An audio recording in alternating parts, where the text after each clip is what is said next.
but how did you like? What was that transition like for you? Like moving from just working in a record store to like writing about music. Well, I mean, it was a physical move because like when I worked at a record stores, it was in Southeast Alabama. So the one record store in Enterprise, and there was one in Dothan, and I worked at both of those. And then right when I finished undergrad at Troy, I was working at Camelot Music in Dothan, another long lost chain. But I was able to transfer. I was moving to Seattle, and I was able to transfer with them as an assistant manager to a retail store up there. Oh, So really? when I moved up there, I immediately, this is 92, 93, 93. Okay. I moved up there and I immediately like was looking at all the local, weekly music magazines and stuff we didn't have in Alabama. And so I ended up getting on at one of those and working there. So I had like other jobs in the interim, but I went from record store to freelancing for a bunch of things. And then eventually, it took a few years, but I eventually ended up being the editor of one of the local weekly rags up there for a while until it went out of business. And then No, cool. Now, do you remember the name of this one? Pandemonium. Pandemonium.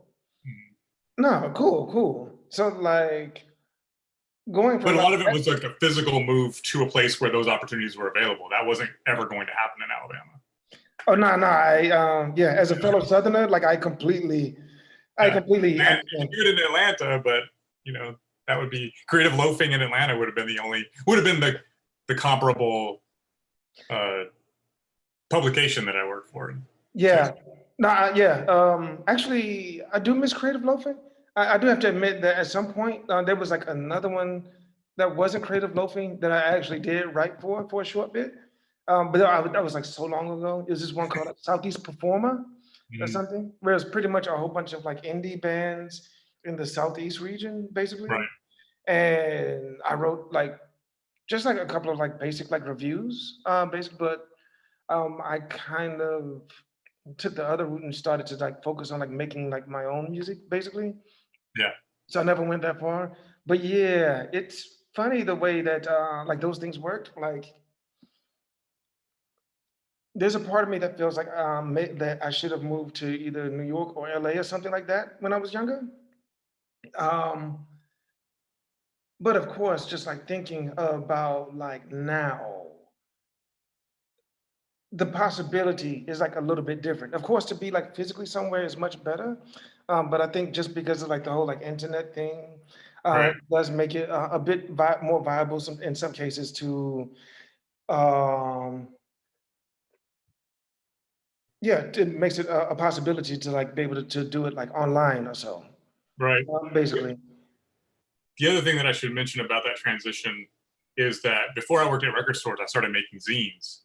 So I made BMX and skateboarding zines, which had music in them. And this is kind of how I learned how to write about this stuff is me and my friends wanted to talk about different kinds of music and we had to write about it.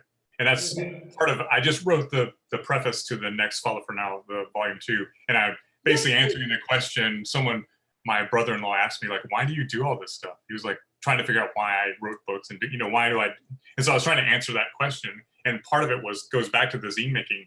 When we made zines, it was because we were like, we found this cool stuff and we want to tell people about it. Hey, look at this cool thing I found. Yeah. That's what started it. So basically writing about music came from doing these zines and then the record store. And then when I moved up to the Pacific Northwest, I had all these zines and that's how I got onto the magazine in the first place was sending my zines and showing people that I was already doing this stuff. And so that definitely is part of the transition because, I worked for Slap Skateboard magazine in San Francisco for a while, and that was how I got that job too. They were like, I sent them a bunch of zines, and then they were like, hey, why don't you write some stuff for us? And so, having already been doing it on my own, had more to do with it than being at the record store, definitely. But no, definitely. No, that's definitely cool, man. Man, but like when you're talking about that also brings to like my mind. Sorry. Sometimes like my English is like really messed up from like being here in Germany, and I just came from like this like small town called Ahrenshoop, Iron's Hope, where like pretty much nobody was like younger than 80, but they had a beach. And so, yeah, Right. so my English is not working all the time. But yo, but I guess the thing is I have a feeling that at some point you started to like actually incorporate like almost media theory-ish topics into like your works. Like when do you think that actually started to like happen? Um, And like maybe why?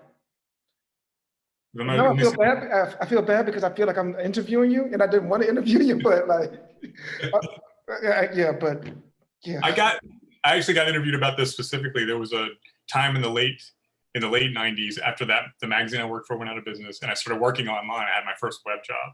okay. And I'm sorry? I say okay, cool. Oh, and so I I saw this PBS special about fractal geometry. And Yeah, I don't know, something about it really struck me. And I asked my friend Steve McCann at my job, I was like, do you know anything about fractal geometry? And he's like, I've got a book for you.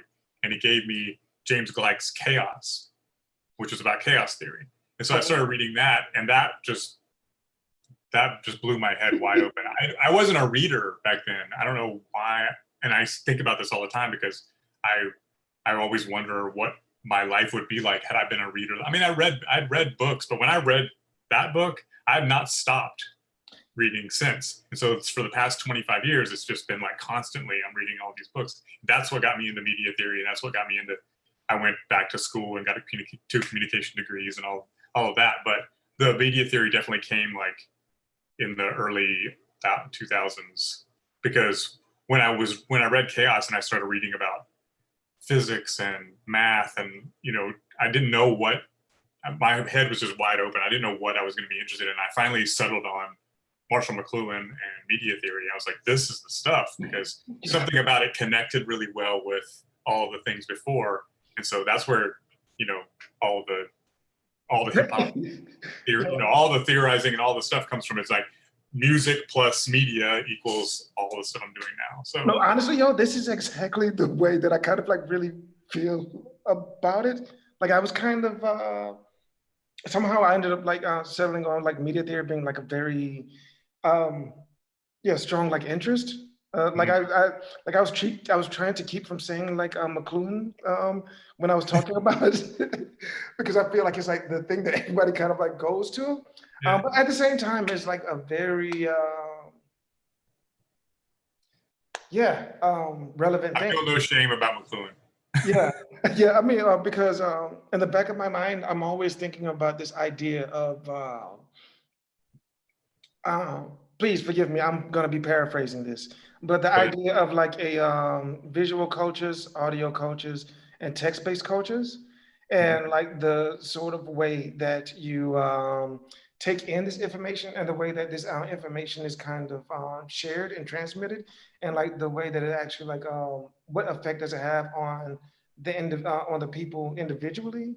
Like this is a big topic for me, and like always like a point of interest.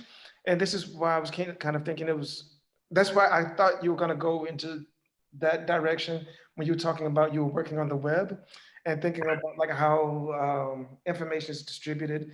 And maybe that was what had you thinking about this. But this is a very important thing. Not only this, because of like, yeah, I really think that it's an important part of the way that we sort of like relate to our culture at the moment, and just kind of like paying attention to how like the changes in distribution of information have changed drastically over the last like 30 years, Yeah, and like the effect that it like has on like people, basically. yeah. I have a whole book about this that I doesn't have a publisher yet. That I've actually been kind of reworking from the music angle as a kind of a music fan's media memoir is kind of like the way I'm framing it now. So I'm looking at like all of the ways that consuming music has changed